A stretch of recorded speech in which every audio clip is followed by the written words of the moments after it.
Hello, I'm making a video today about primal therapy and Samadhi meditation. Primal therapy is a therapy that it is a talking therapy that goes very deep, where the patient is actually going into mental states of the past memories, goes deep into past memories through the three stages: present, childhood, and infancy. And infancy also birth and also possibly pre-birth, the intrauterine environment and so on. That is all imprinted in a specific pattern in our cortex, but also, and this has been confirmed in recent studies, also imprinted in our entire body, in cells and so on. It's highly complex, and they don't know exactly how in all detail, but this has been confirmed. So we carry information in our own entire system. So in primal therapy, we go through these stages into the past, and we allow ourselves to be there, not run away, not dissociate from it, not associate with other things, not distract ourselves.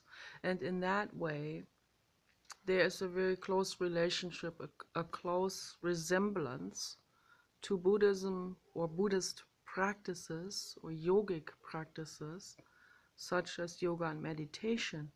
So in that sense, that we accept that what is in this particular moment and not run off with something that distracts us, or in run off in any other direction in our thoughts, it run off into something else from the past that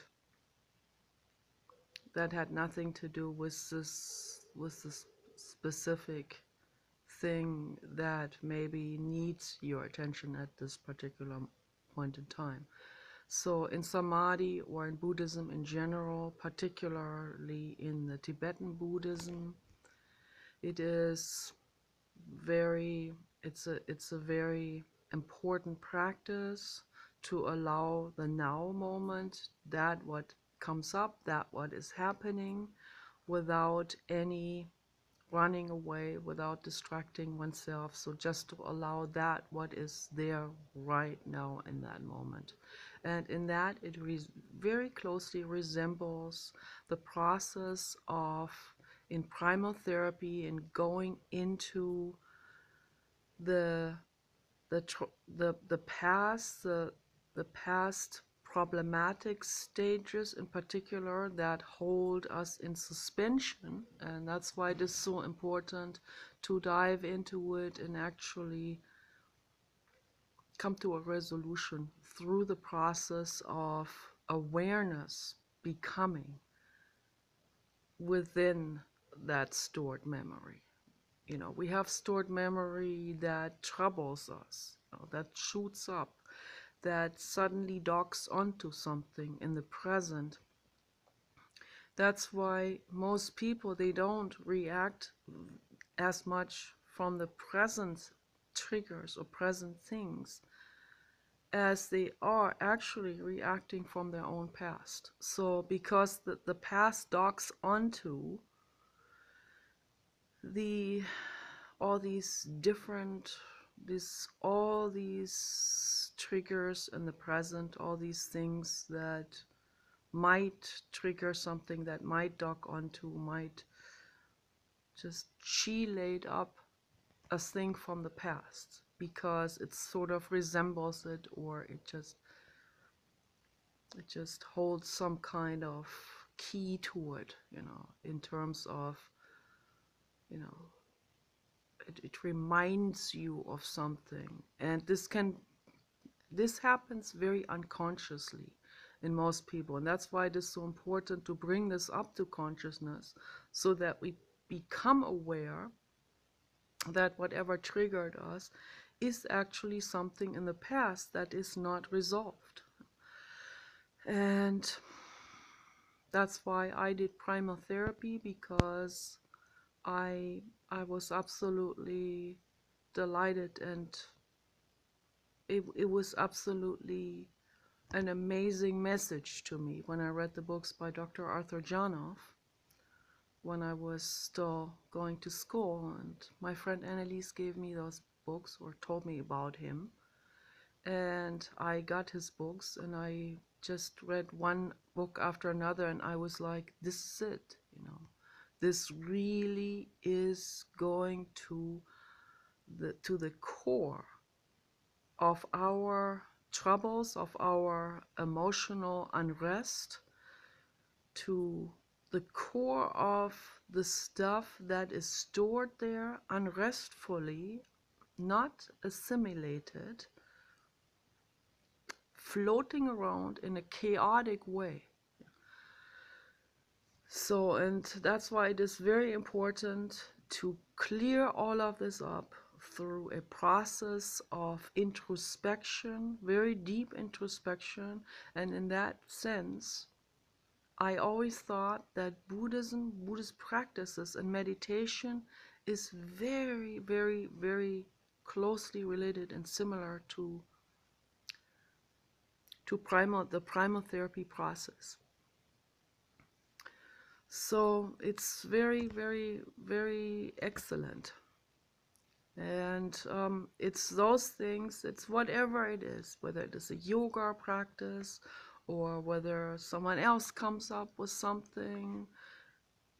It doesn't matter what the label of it is or where it actually originated. What matters is that we dive into ourselves, that we no longer keep on walking through life blindly and react to someone. Sometimes I see some people react in such incredibly irrational ways, where you're just standing there and you go, what is going on with that person? What the heck is going on? What's going on? You have completely, you don't have a trace anymore of a clue of where this or that reaction suddenly is coming from. You know? Like yesterday, for example, I praised this woman, this writer, got to talk to her, then she shared her books with us, I shared my books with her, then suddenly she completely freaks out because I wrote a book on holistic healing. And I had no idea where this sudden reaction is coming from. Where is this? You know, it's like it seems to be coming out of nowhere, but that's not the case. Because nothing comes out of nowhere. Everything has its root somewhere. So there's something terribly inflamed in that woman's mind. Okay? And I can't figure it out. And I can't help her because she has now put a label on me. The label is, I don't know, whatever label, asshole, or totally unreasonable snake oil seller, or whatever, or, you know, like she's like demonizing me now suddenly. And this is not even a religious person. She claimed to be an atheist.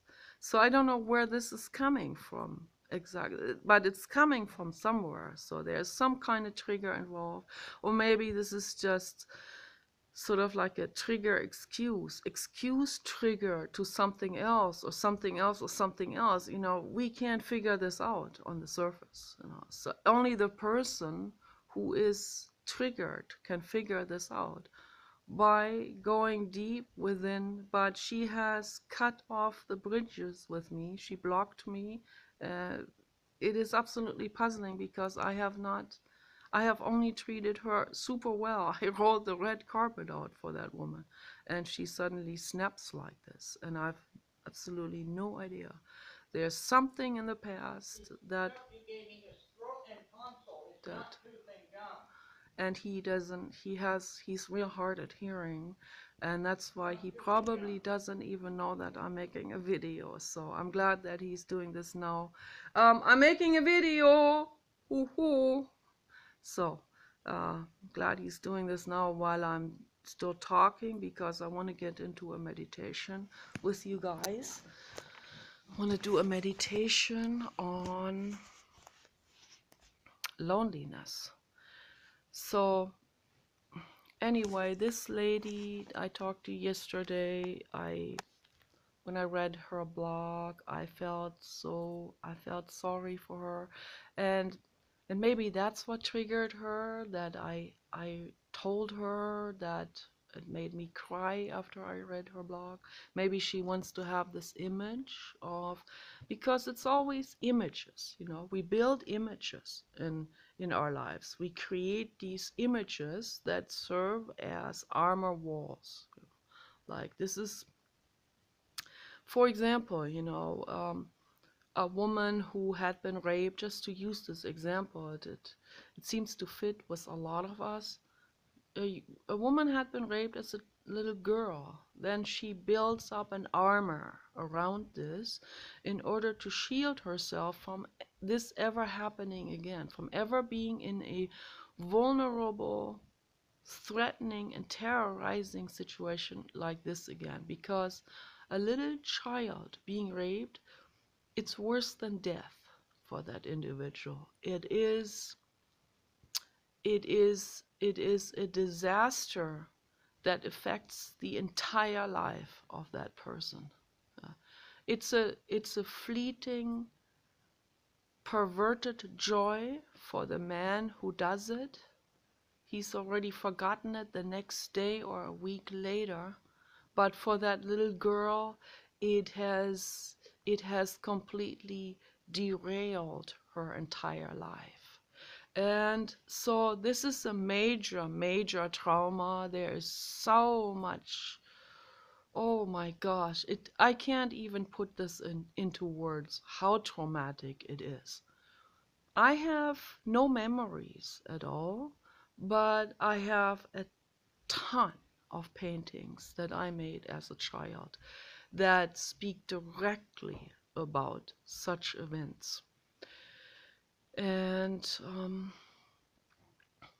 I have written a book about this a long time ago. I have included all these paintings and drawings that I made as a little girl from age 2 to, I don't know, age 21 or something. I have a real huge collection that my dad has saved for me, has archived in his architectural studio. He has a really large room with a whole lot of very drawers, deep drawers for architectural plans and also for paintings and for all kinds of things. So he has all of my entire stuff archived in there. I don't know why, what's gonna serve. It's probably all gonna burn up or get flooded or get demolished by meteorites or whatever. But I think that's very touching of him to have saved all of this, because he thinks he holds this valuable and he thinks it has a significance. And I'm very touched about this. This is very nice. For me, it's very painful to see these drawings. And but it's also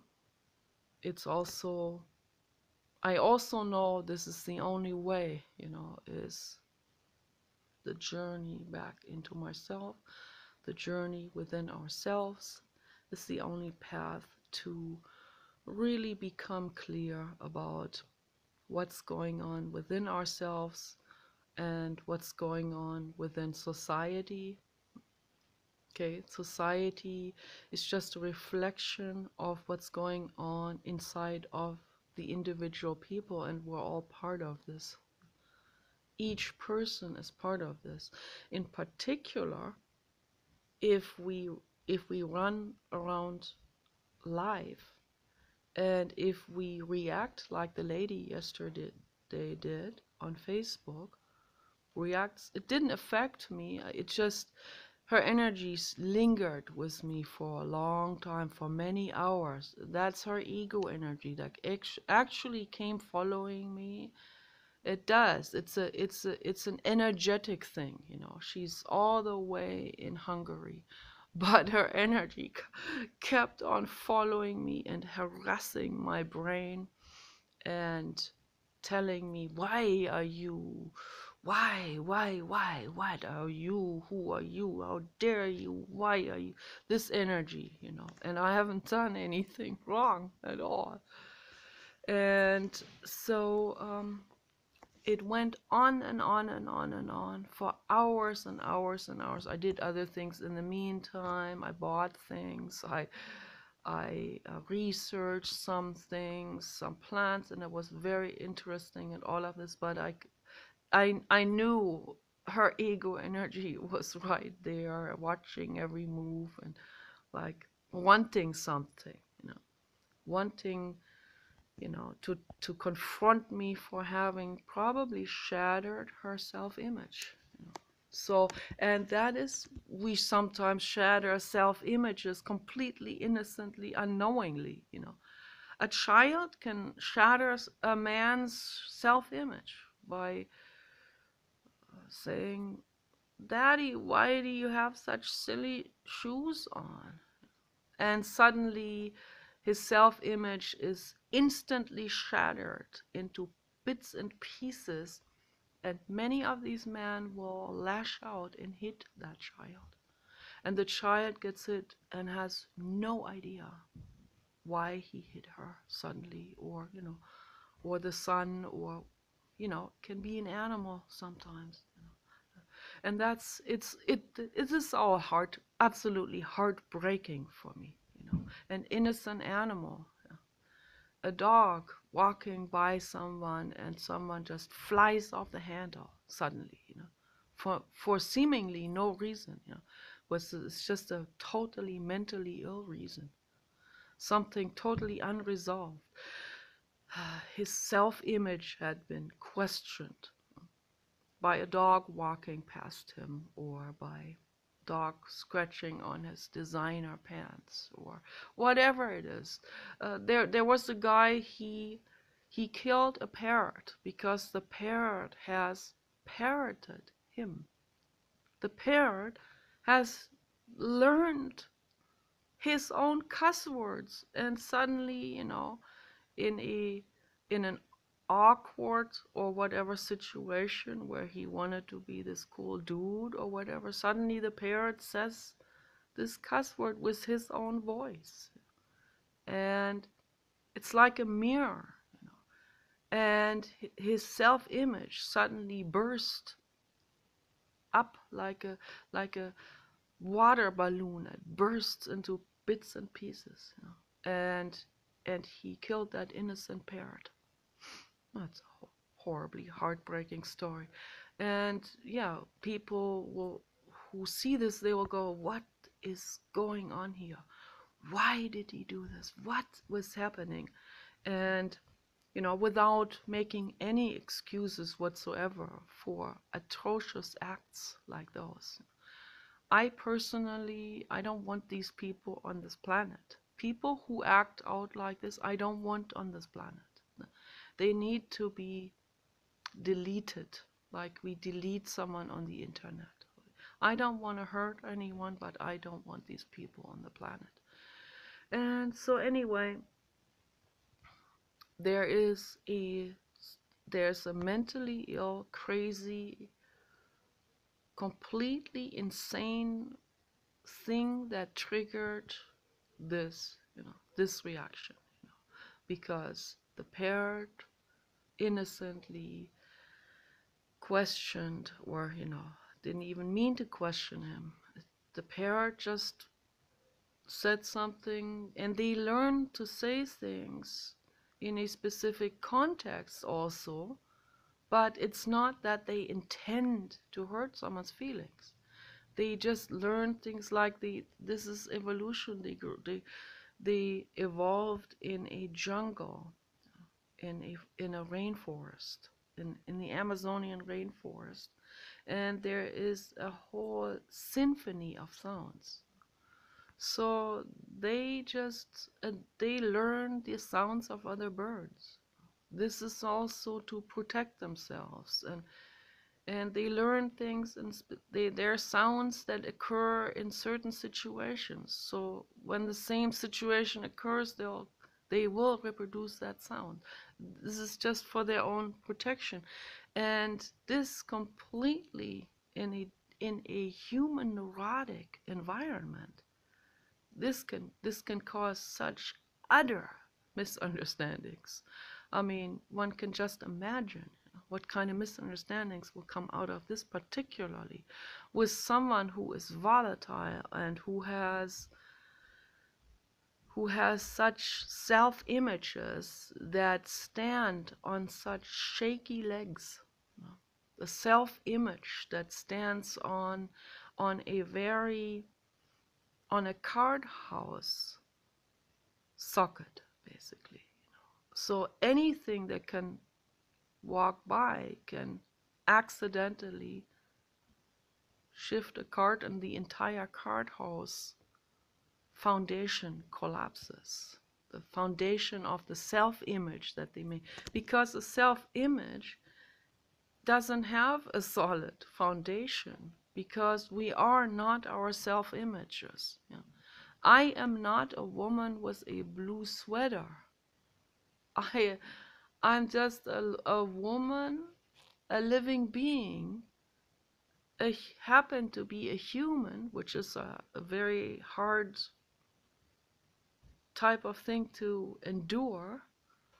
And my image is not based on the color blue, or this shirt from PETA, or my computer, or whatever, the chair I'm sitting on, yeah, or whatever degree I have, it's not based on that.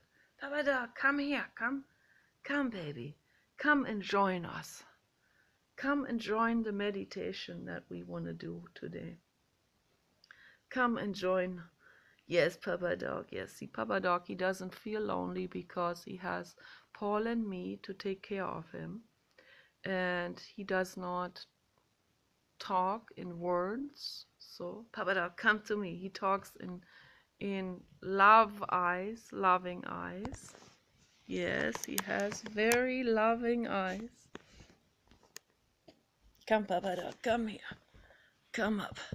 Yes, he has angel eyes. Yes, Papa Dog, you are gorgeous. Gorgeous, gorgeous, gorgeous, gorgeous are you. So, that's how he talks, and I talk with words and in writing, and I often feel very alone with this. I feel like I'm not part of any group. I don't have a friend circle. I'm not invited anywhere. I'm not invited to parties. I'm a party spoiler. And so that brings up a tremendous amount of loneliness, intellectual loneliness and isolation. And sometimes I get very bored, and the feeling of being bored is not a neutral thing, as a lot of people think it is. Being bored, my dad always thought, oh, being bored, that's just, you just have it too good or something. And then he will say, I could have become 10 different professions. I could have become a scientist, I could have become a doctor, but instead I chose to be an architect, and I work every day very tediously in this job, and you guys are sitting here in front of the TV and you are bored. And he'll say to us, and shame us some more on top of this already unempowered state of mind that we were in, of being bored. And that's what it really is. Being bored is, and that's what David Foster Wallace was talking about when he was still writing books, in his former life. Yes, David Foster Wallace. He was writing about exactly that, about boredom and the depression and the loneliness and all of this. And so in this lifetime, he has experienced this all again, but in a yet another form and in a different context and so on. But it's this, basically he's gone through this entire thing again, looked at it from another angle, another angle, another angle, and so that energetically he has entered the new level, which is angel soul level. So now he's an angel soul, but we don't stagnate on that. We don't stay stuck on any level. We just keep on moving up and up and up and up. And so as an angel, he's still moving forward. And if you don't agree with me, you don't have to. So it's not for everyone. But what's what's hopefully resonating with everyone, or sounds true to everyone, is that each of us, we have to go within ourselves in order to clean ourselves out, in order to clean up and reorganize and create total order within our own minds. And there cannot be any order when there are unresolved energetic problems floating around that are pushing up like fountains when something triggers it. And people don't deserve to be snapped at by our lurking up terrible, traumatic, emotional pain things, pain body, as Eckhart Tolle calls it. So by all of these trauma events that come up and that shake up that self-image that we had so carefully have built around to contain the trauma, to keep it out of our sight, And what needs to happen is exactly the opposite. We need to look at it. When you're afraid at night and you hear something in a closet rumbling, and you think this is a ghost, and now I have to exit my house and sleep at my girlfriend's house instead. I think we all had some kind of form of thing. There's something metaphysical happening in our lives, I certainly have. And when something like this, I hear my brother, even though he was sleeping at his friend's house, and I was 13, and immediately go to the phone and call my friend at, I don't know, 11 or 12 midnight. My parents are out, invited to a party, and I'm all alone in that place, hearing voices, my brother's sounds out of his bedroom, and I totally freaked out. So the first thing is I called my girlfriend, come, you have to come over here, I can't handle it. And so she came over and she slept at my place and saved my nerves. So, but when we're teenagers, we don't know better. But instead of doing this, but many people do it as adults. So instead of running out of your house or inviting someone in or drowning the ghost sounds out with some Motorhead music or something, like I am your brother. So that the ghost goes away. The ghost says, "No, you're not my brother." So, but anyway, so instead of having the party or the people or the distractions, that's what I'm trying to say. We actually look. We actually dare to look what it is that made that sound. And in most cases, it was something that can be explained scientifically with the scientific knowledge of the time. So some things cannot. Okay. And that's not a reason that we have to get a heart attack. I am no exception. I told these entities not to talk to me, not to appear, because I have to be here for Papa Dog. I don't want to get a heart attack yet. But what we really need to do, and that's what I learned to do, is, you open the closet door, you go inside, you shine the flashlight into it, which is very symbolic.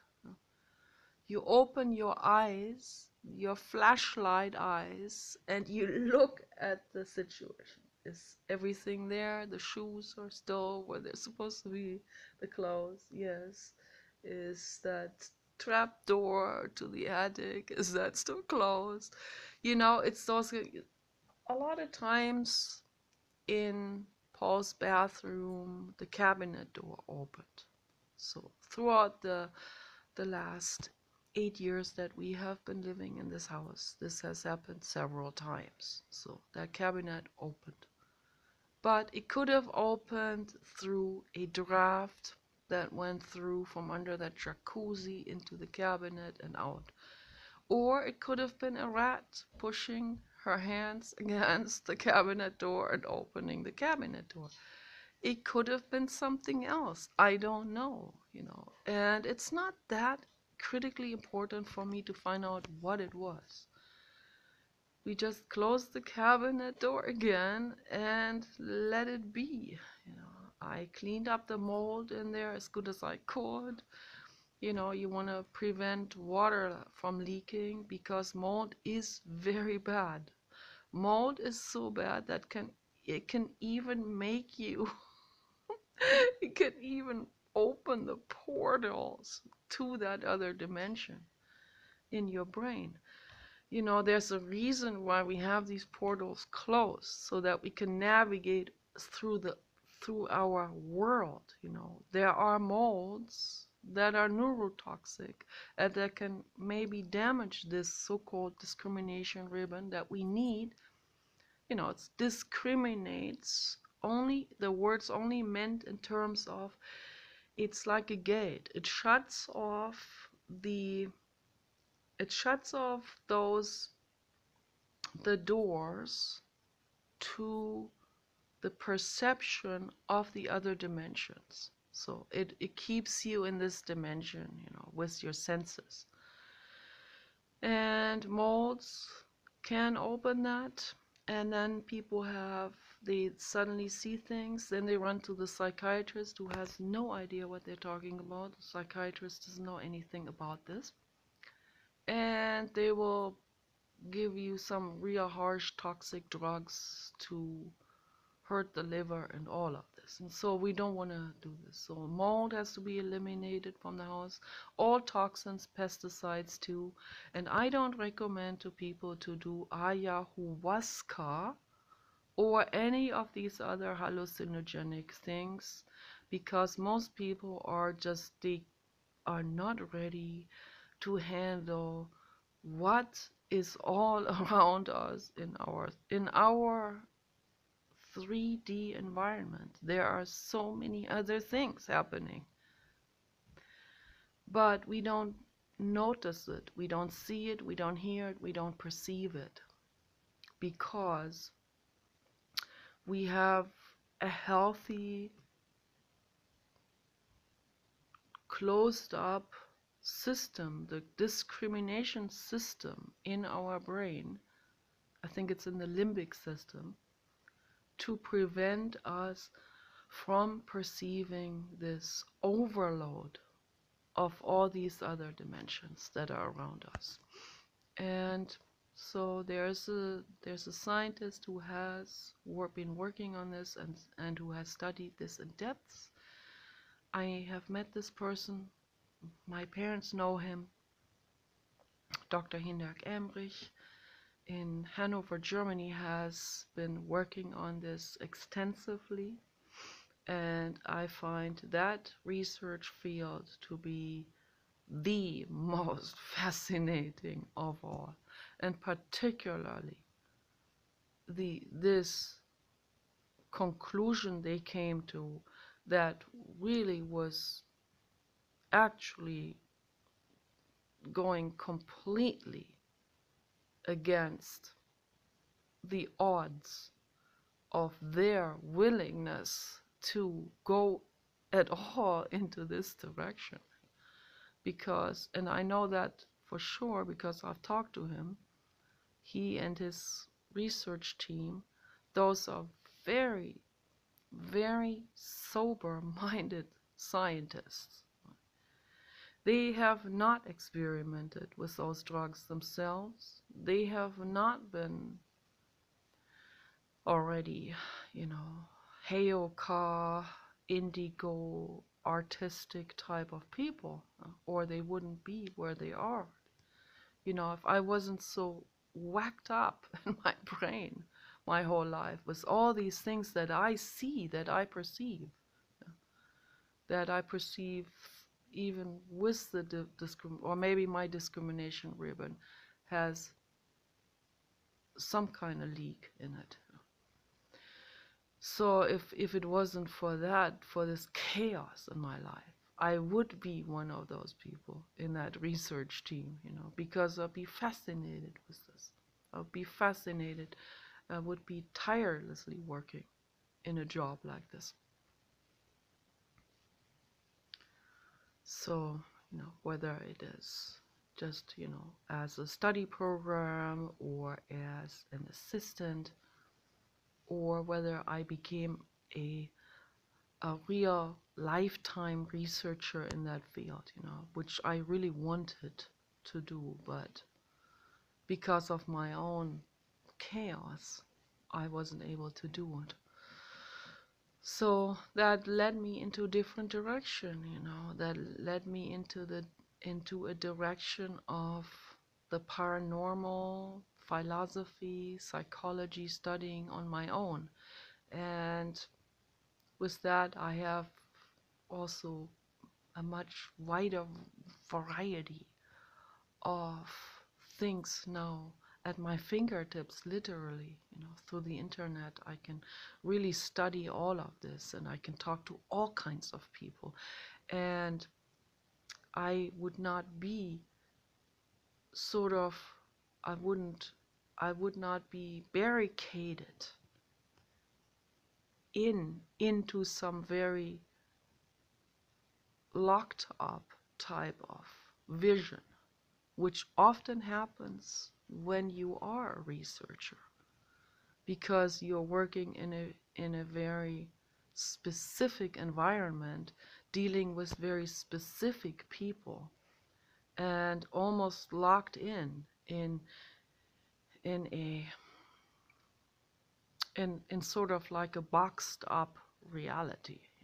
While when you are outside of this, you have a much wider range. You have a much wider vision. You can deal with all kinds of things. Interdisciplinary, you have interdisciplinary choices of reading, of talking to people, of observing, and then the first thing will sort of suddenly dock onto to a couple of things later, and that may be unrelated, that you may have never found if you were just in a very specific research team. So this gives me a specific freedom of searching. I mean, I don't have a laboratory where I can do actual research, or I'm too shy to do field studies. But I observe, and that's very good. That's very important for all of us, basically. We should all be researchers within our own minds. We should all be observing much, much more than the way people are doing it. So most people don't observe at all. Most people run away from it. And that's what I mean by you go into the closet and you really look at what's there. And most people in the same context, most people are so afraid of looking within themselves because they're so afraid of what they might find, the horrors that are lurking there, memories, also things they have done as an act out that they would rather not be confronted with anymore because they know it is even more painful. So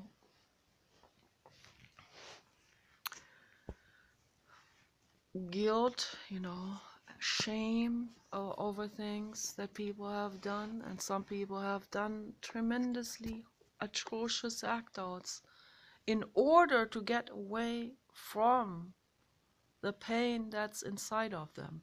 So then it escalates. Situation just keeps escalating. And people hurt others when they react viciously, or when they, even if it's just verbally or physically, or the particular job they do, it's all it all comes back to a specific running away actually from, or catering to a specific self-image that they have created around that trauma that they don't allow. I hope I don't block out this microphone here. So in that sense, it is so utterly important that all people come to their senses and take the journey back within themselves. And so I want to do this Vipassana, Samadhi, Primal type of meditation now. And maybe you can do it as well. You sit straight in a chair. You can be comfortably, you can even have your legs up. It doesn't matter. It doesn't have to be a specific physical twisted lotus position or something. Just comfortably and breathe. Make sure that the spinal cord is in line, that the back spinal cord that leads into the brain, that this is back, and that it is aligned with your spinal cord in the back. We often forget, we kind of hunch over and stuff. So you can even do a little bit of a neck bending like this. Make sure you breathe to free the different discs that are in the spinal cord that extend into the back of your head, into the skull. So free all of these discs, all of these little spokes that are in there, and bend that and make sure that it can all the nerve in it can be relieved. And then you breathe deeply into the abdomen.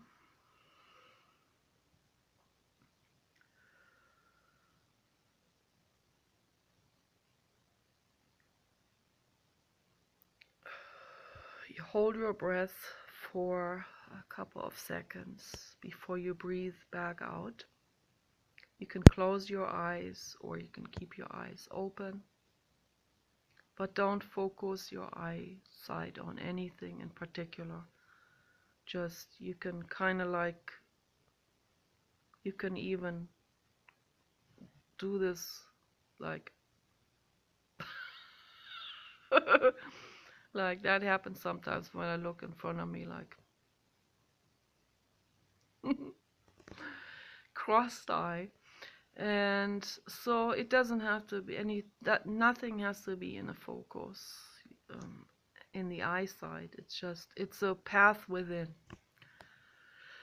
Keep breathing, and you just allow that what is.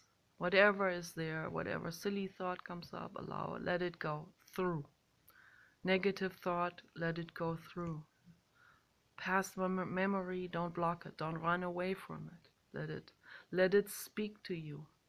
And look at it. Shine your flashlight eyes at it and look at it and get into a communication with it and let it speak to you. So the negative energies that are from other people that come haunting me sometimes, the reason why they haunt me is there's different reasons. They also want help. They come in my sleep sometimes too and ask me questions. But the reason why it would trigger our egos is because their energy resonates with our own ego energy. That's why it triggers our own ego sometimes so particularly badly.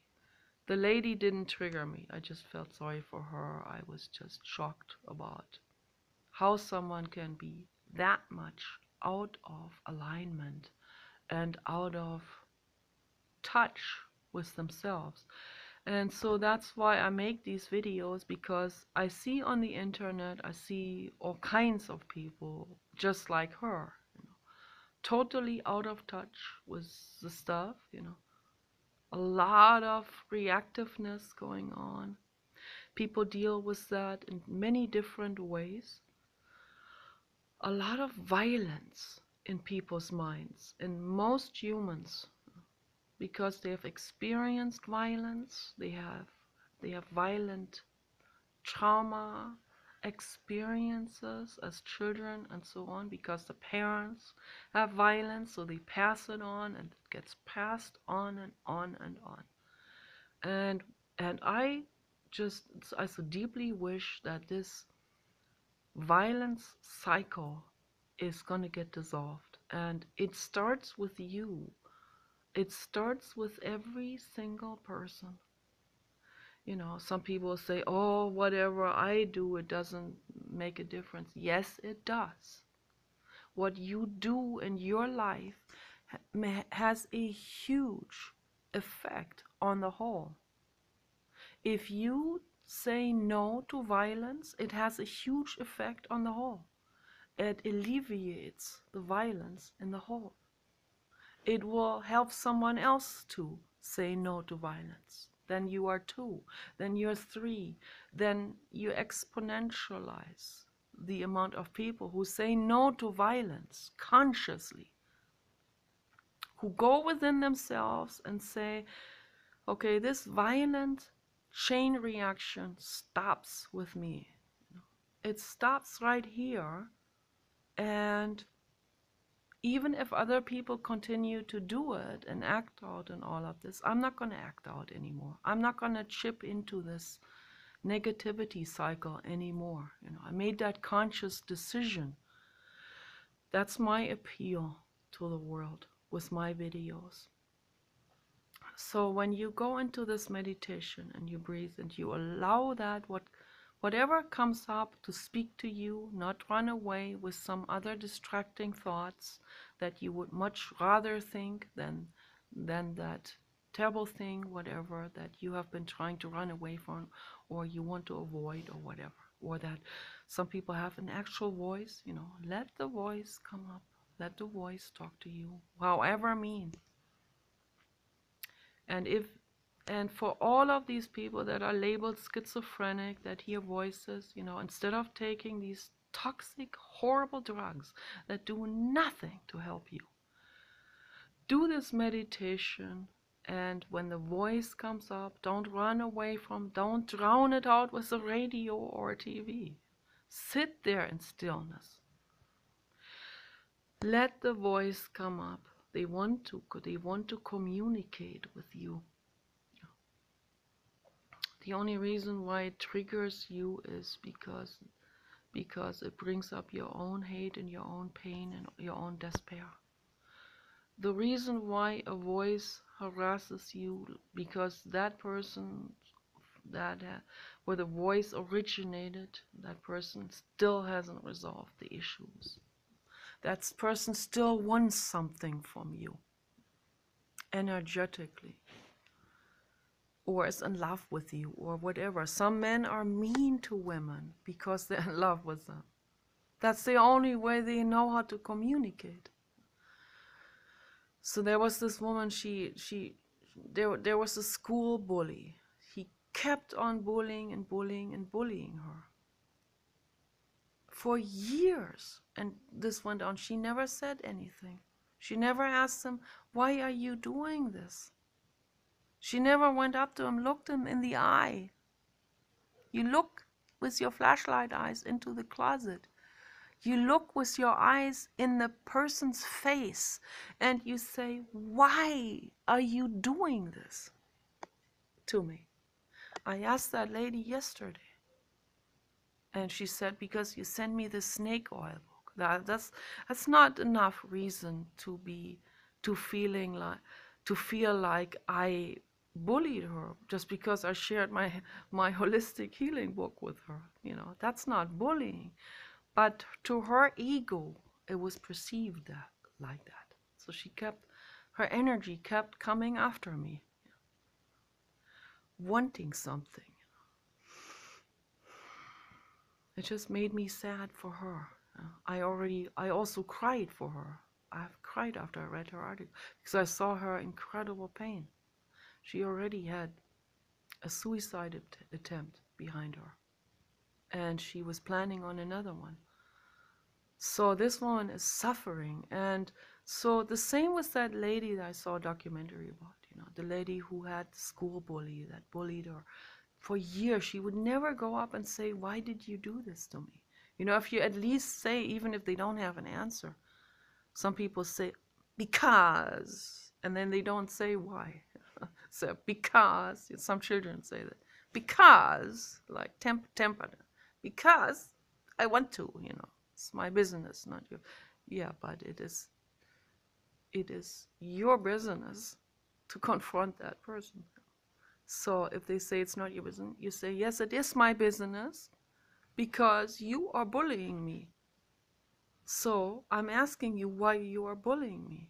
And even if they don't come up with an answer, even if they are not willing to go into themselves to really find out why they are bullying you, then you at least have asked that question. And that's very important to do energetically for yourself even. So, and that voice became a real voice in that woman's head later on in her life when she became a doctor and all of this.